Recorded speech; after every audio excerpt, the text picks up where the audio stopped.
त्रास होणार आहे नंतर. पुढे पुढे गेल्यानंतर आपल्याला ते कळत नाही आता, परंतु पुढे गेल्यानंतर त्रास होतो त्याचा. पण नॉर्मली काय त्रास होऊ शकतो?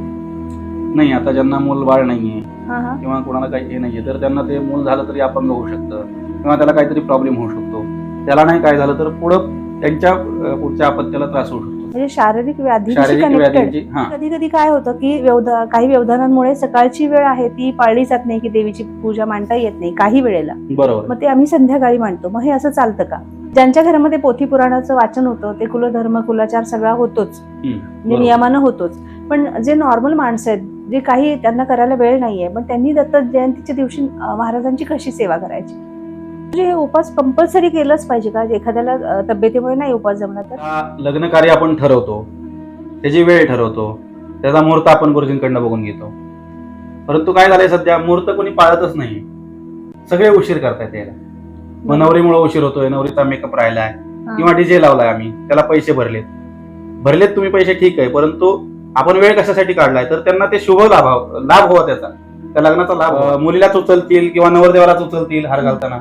हे खूप चुकीचं चाललंय सध्या. त्यानंतर अक्षदा मारतायत भरपूर ठिकाणी. गुरुजी लोकांना पण अक्षदा मारल्या जातात किंवा इतर कोणीतरी मित्रांना टार्गेट करायचं, त्यांना अक्षदा मारायच्या. बरोबर. तर अक्षदा शस्त्र रूपेण असं सांगितलेलं आहे, म्हणजे ते शस्त्र रूप धारण करतात आणि त्याचा वेगळा परिणाम त्याच्यावरती होऊ शकतो. गुरुजींना पण खूप घाई करतात, शॉर्टकट करायला सांगतात. पण ही चुकीची गोष्ट आहे. विधींना जास्त महत्व दिलं पाहिजे इतर गोष्टींपेक्षा. आणि जर तुम्हाला इतर गोष्टी करायच्या आहेत तर ते तुम्ही लग्नानंतर करू शकता. तुम्हाला त्याच दिवशी त्याच वेळेला का पाहिजे? मुहूर्ताला काय इतकं महत्व आहे? मग ते सगळं शुभ काळ कुठला आहे, शुभ वेळ कुठली आहे, त्यांना कुठलं त्याचा लाभ कुठल्या याने होणार आहे ते सगळं बघितलं जातं. खरंच याचा लाभ होतो गुरुजी? होतो, 100% होतो. तुम्ही बघा, ज्यांच्या मुहूर्तात लग्न लागलेले, बरोबर वेळेमध्ये लग्न लागलेले आहेत, त्यांचं आयुष्य तुम्ही बघा. नमस्कार, शमी कौसगे या पॉडकास्टवर तुम्हा सर्वांचं हार्दिक स्वागत. मार्गशीर्ष हा पावन महिना सुरू आहे. याच्यात अनेक देवतांची आपण उपासनाही करतो. या महिन्याचं महत्त्व सांगण्यासाठी आपल्याकडे आलेले आहेत वेदमूर्ती प्रवीण प्रभाकर कुलकर्णी गुरुजी. आपण त्यांचं मार्गदर्शन मिळूयात. गुरुजी, तुमचं माझ्या पॉडकास्टवर हार्दिक हार्दिक स्वागत. हो, नमस्कार. सुरुवात करण्यापूर्वी आपण दत्त महाराजांचा एक मंत्र म्हणूया, श्लोक घेऊया.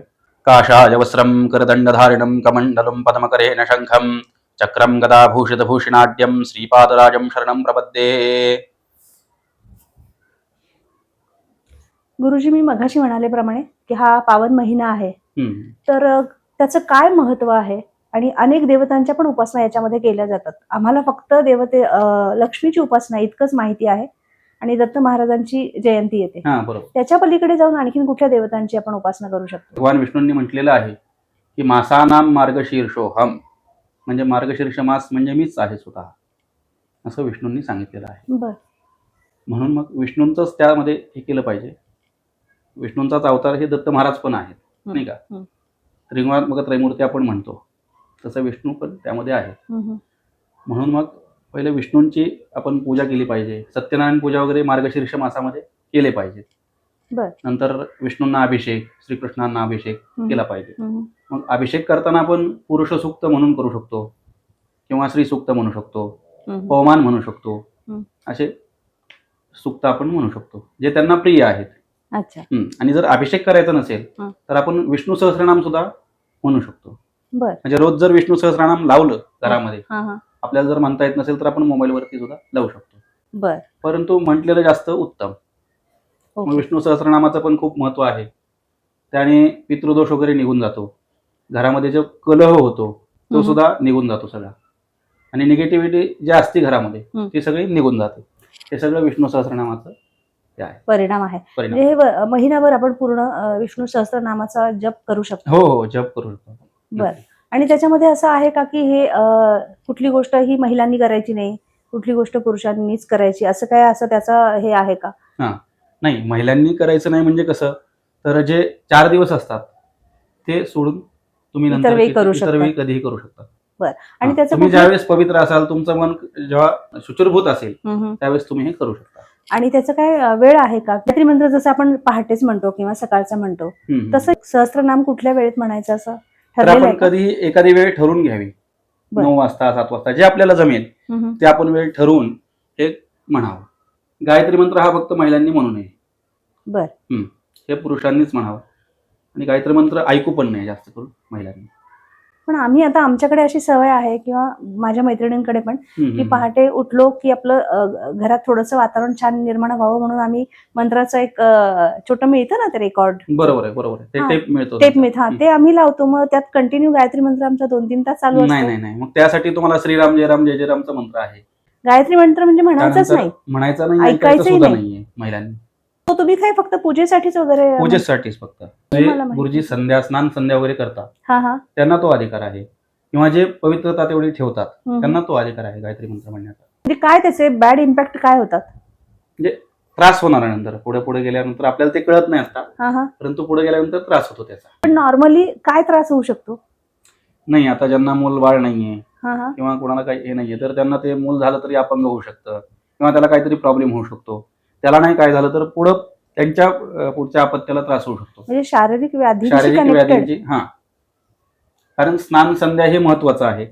स्नान केल्यानंतर जे संध्या करतात किंवा ज्यांची मुंज झाली त्यांच्यासाठी हा गायत्री मंत्र आहे. गायत्री मंत्र तुम्ही म्हणू शकत नाही तर मग तुम्ही सर्व मंगल मांगल्ये शिवे सर्वार्थ साधिके शरण्ये त्र्यंबके गौरी नारायणी नमोस्तुते. हे सर्वात उत्तम आहे मंत्र. देवीचा मंत्र लावू शकता. तुम्हाला मगाशी सांगितल्याप्रमाणे विष्णू सहस्रनाम देखील तुम्ही लावू शकता. बर. गुरुजी, आता सगळ्या घरोघरी बऱ्यापैकी महिला किंवा मी सुद्धा देवीची पूजा मांडते दर गुरुवारची. बरोबर. आणि खूप छान वाटतं, प्रसन्न वातावरण वाटतं. पण कधी कधी काय होतं की काही व्यवधानांमुळे सकाळची वेळ आहे ती पाळली जात नाही, की देवीची पूजा मांडता येत नाही काही वेळेला. बरोबर. मग ते आम्ही संध्याकाळी मांडतो. मग हे असं चालतं का? चालेल ना, संध्याकाळी सुद्धा चालतं. 4 वाजता वगैरे आपण करू शकतो ही पूजा. संध्याकाळी 6 वाजता नाही? नाही, पुढे पण चालतंय. 4 नंतर तुम्ही करू शकता. 4 नंतर. आणि गुरुजी, हे उपवास कंपल्सरी केलंच पाहिजे का? एखाद्याला तब्येतीमुळे नाही उपवास जमला तर? उपवास हे आपल्याला जमतील तसे करावेत. नाही जमला तर देवाचं नामस्मरण करावं. त्यांना जमत नाहीये त्यांनी नाही केलं तरी चालते, काय हरकत नाही. फळाहार वगैरे करू शकतात किंवा मग खिचडी वगैरे खाऊ शकतात. ज्यांना ते सुद्धा जमत नसेल त्यांनी मग नाही केला तरी चालतो. उपवास केला तर उत्तम आहे, परंतु नाहीच जमत असेल तर मग काही खाऊन केलं तरी चालतंय. फक्त खाल्ल्यानंतर थोडंसं स्नान वगैरे करावं आणि मग पूजा करावी. शुचिर्भूत होऊन मग पूजा करावी. या महिन्याचं आणखीन काय महत्व आहे गुरुजी? या महिन्यामध्ये खंडोबांचं नवरात्र म्हणजे षटरात्रोत्सव सुद्धा येतो. तो उत्सव आपल्या प्रतिपदेपासून सुरू होतो. प्रतिपदा ते चंपाषष्ठी पर्यंत असतो. मग या उत्सवामध्ये आपण खंडोबांची सेवा करू शकतो. मग त्यांची सेवा कशा प्रकारे करायची? तर त्यांना रुद्रप्रिय आहे, मग रुद्राचा अभिषेक आपण त्या ठिकाणी करू शकतो. लघुरुद्र करू शकतो. एकादशनी सुद्धा करू शकतो किंवा लघुरुद्र सुद्धा करू शकतो. एकादशनी म्हणजे काय तर 11 वेळेला त्याचे अनुवाक असतात.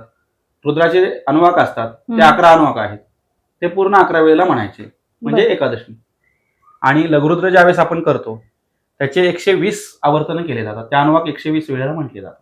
आणि ह्या तो लघुरुद्र होतो. ही जी पूजा आहे किती वेळाची असते? मग आपण साधा अभिषेक केला तर 1 तासाचा कालावधी त्याला लागतो. आणि जर लघुरुद्र आपण केला तर त्याला साधारण 7 ब्राह्मण किंवा 11 ब्राह्मण असतील. 11 असतील तर 1.5 तास जातो त्याला. आणि जर 7 गुरुजी असतील तर मग त्यासाठी आपल्याला 1-2.5 तास जातात. सगळी व्यवस्थित पूजा करायची म्हणली तर 2.5 ते 3 तास जाऊ शकतात. रुद्र हे प्रिय आहे देवाला. म्हणजे रुद्र म्हणजे महादेवांसाठीच आहे ते. आणि खंडोबा हे महादेवांचेच अवतार आहे. बरोबर. त्यामुळे रुद्र हे खूप प्रिय आहे. तसेच आपण अभिषेक केल्यानंतर त्यांना अजून एक प्रिय गोष्ट आहे ती म्हणजे भंडारा. भंडारा आणि खोबरं. तसंच त्यांना बिल्वपत्र आणि बेलाचं फळ हे खूप प्रिय आहे. ते सुद्धा वाहिलं जातं. अच्छा, म्हणजे हे सगळं चंपाषष्ठीच्या दिवशी व्हायचं का? चंपाषष्ठीच्या दिवशी म्हणजे असं नाही की कधी आपण वाहू शकतो, पण तो पर्व काल मानला जातो एक.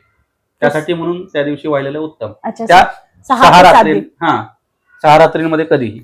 खंडोबाचा जसा हा उत्सव आहे 6 दिवसांचा, त्या कालामध्ये मग कुठलं हे ऐकायचं, त्यांचं कुठला मंत्र वगैरे असा आहे का? की जसं आपण विष्णूंचं विष्णू सहस्त्रनाम ऐकतो तसं खंडोबा महाराजांसाठी कुठलं ऐकायचं असं काय आहे का? त्यामध्ये आपण त्यांचे जे स्तोत्र आहेत ते आपण सगळे ऐकू शकतो. म्हणजे कुठले कुठले स्तोत्र आहेत तर रुद्र आहे, महिम्न आहे, त्यानंतर मानस पूजेमध्ये जे म्हटलं जातं ते आहे रत्नैक कल्पिनमासनम, ते पण त्यांचं आहे. तर नागेंद्र हाराया आहे. असे बरेचसे स्तोत्र आहेत ते आपण म्हणू शकतो त्या दिवशी. दत्त महाराजांची जयंती पण याच महिन्यामध्ये येते. हो. मग त्याचे कसे सोपस्कार असतात? आता दत्त महाराजांची जयंती येणार आहे तर तुम्ही त्यासाठी गुरुचे कृपा राहावी यासाठी आपण गुरुचरित्र पारायण करू शकतो. त्यानंतर दत्त महाराजांचा अभिषेक करू शकतो. दत्त महाराजांचा जप आहे, दत्तमाला स्तोत्र आहे, ते आपण म्हणू शकतो. ज्यांच्या घरामध्ये पोथी पुराणाचं वाचन होतं ते कुलधर्म कुलाचार सगळा होतोच, म्हणजे बरोबर. नियमानं होतोच. पण जे नॉर्मल माणसं आहेत, जे काही त्यांना करायला वेळ नाहीये, पण त्यांनी दत्त जयंतीच्या दिवशी महाराजांची कशी सेवा करायची? दत्त महाराजांचा ज्यावेळेस जन्म सांगितलेला आहे, 12 वाजता सांगितला आहे, त्या जन्माच्या वेळेस आपण तिथं उपस्थित राहून आरती वगैरे करू शकतो. त्यांना जर वाचायला वगैरे वेळ भेटला नाही किंवा दत्त महाराजांची काही वेगळी सेवा करता आली नाही, तर त्यांनी काय करायचं, ज्या ठिकाणी उत्सव आहे दत्त महाराजांचा, मंदिरामध्ये किंवा कोणाच्या घरामध्ये पण होतो हा उत्सव, त्या घरामध्ये जाऊन त्यांनी आरतीसाठी उपस्थित राहून किंवा त्या जन्मकाळी उपस्थित राहून त्यावेळेस दर्शन वगैरे घेतलं तर दत्त महाराजांची त्यांच्यावरती सुद्धा कृपा होऊ शकते. गुरुजी, सगळ्यांच्या घरी लग्न असतात आणि काहीतरी कोणीतरी नातेवाईकांमध्ये लांबच्या कोणीतरी गेलेलं असतं आणि ते लग्नाच्या दिवशी काही अडथळे निर्माण होऊ नये म्हणून काही वेळेला 10व्या 5व्या दिवशीच करतात किंवा खूप लवकर घेतला जातो. ते किती योग्य आहे? नाही, ते तर योग्य नाहीच आहे. त्याला आपणच काहीतरी हे करून बुजवण्याचा प्रयत्न करतो. 10वा झाल्यानंतर आपला 11वा 12वा 13वा 14वा हे सगळे विधी झाल्यानंतर मग त्याला ते सुद्धा 14व्याला उदक शांती करावी आणि मग लग्न समारंभ वगैरे करावे आपल्या घरातले असतील तर. ते चुकीची प्रथा आहे. तुम्ही 5व्या दिवशी 10वा केला किंवा त्याच्या आधी कधी केला, 10 दिवस पूर्ण व्हायच्या आधी 10वा म्हणजे काय, तर ते 10व्या दिवशीच केला पाहिजे, म्हणून त्याला 10वा म्हटलं जातं. ते सुतक तुमच्या बरोबर तसंच राहणार. मग सुतकात केलेलं तुम्ही लग्न ते किती तुम्हाला पवित्र होणार आहे, किती पवित्र ठरणार तुमच्यासाठी, किंवा पुढे त्याचे काय परिणाम होणार ते तुम्हाला आत्ता समजत नाही, नंतर लग्न झाल्यानंतर कळते. दुष्परिणाम होतात म्हणजे नक्की काय होतं? पुढे अपत्य न होणे किंवा मध्येच दिवस होणे. आता दिवसचे प्रकार भरपूर चालू झाले की मध्येच घटस्फोट होतो. तेच कारण आहेत सगळे की आम्ही गुरुजींकडनं पत्रिका बघितली, हे झालं, गुण मिळाले, सगळं झालं, परंतु असं का झालं? मग हे बाकीचे पण विचार तुम्ही करत नाही की बरेचसे लोक त्यामध्ये तसेच आलेले असतात. भावकीमध्ये सुतक असलं तरी ते लवकर 10वा करून येतात किंवा काय असे वेगवेगळे विटाळ आपल्यापर्यंत येतात. निगेटिव्ह एनर्जीज तुमच्या सोबत आलेली आहे. त्या दिवशी सुद्धा आपण पूजा वगैरे करतो त्या ठिकाणी, किंवा आपण होम हवन करतो, लग्नाचं विधी करतो, त्या ठिकाणी सुद्धा पवित्रता पाहिजे. आता काय झालंय सध्या की लग्न आपण ज्या ठिकाणी करतो त्या स्टेजवरती सगळे बूट वगैरे घालून येतात, चप्पल घालून येतात लोक. हे चुकीचं आहे ना. ते आपण त्या ठिकाणी विधी करतोय म्हटल्यानंतर तिथं यायला नाही पाहिजे त्यांनी, किंवा चप्पल काढून यायला पाहिजे वरती. एवढी पवित्रता पाळली गेली पाहिजे. म्हणजे त्या विधीपुरतं विधीपुरतं का होईना तेवढी पवित्रता पाळली पाहिजे. आता लग्न कार्य आपण ठरवतो, त्याची वेळ ठरवतो, त्याचा मुहूर्त आपण गुरुजींकडनं बघून घेतो, परंतु काय झालंय सध्या मुहूर्त कोणी पाळतच नाही. सगळे उशीर करतायत यायला. मग नवरीमुळे उशीर होतोय, नवरीचा मेकअप राहिलाय किंवा डीजे लावलाय, आम्ही त्याला पैसे भरलेत तुम्ही पैसे, ठीक आहे, परंतु आपण वेळ कशासाठी काढलाय, तर त्यांना ते शुभ लाभ हवा, त्या लग्नाचा लाभ हवा यासाठी म्हणून आपण तो वेळ काढतो त्याला. तर ते सध्या होतच नाहीये. आता भलतीकडे जास्त लक्ष चाललेलं आहे लोकांचं. कुठं चाललंय तर ते मुलीलाच उचलतील किंवा नवरदेवालाच उचलतील हार घालताना. हे खूप चुकीचं चाललंय सध्या. त्यानंतर अक्षदा मारतायत भरपूर ठिकाणी. गुरुजी लोकांना पण अक्षदा मारल्या जातात, किंवा इतर कोणीतरी मित्रांना टार्गेट करायचं, त्यांना अक्षदा मारायच्या. बरोबर.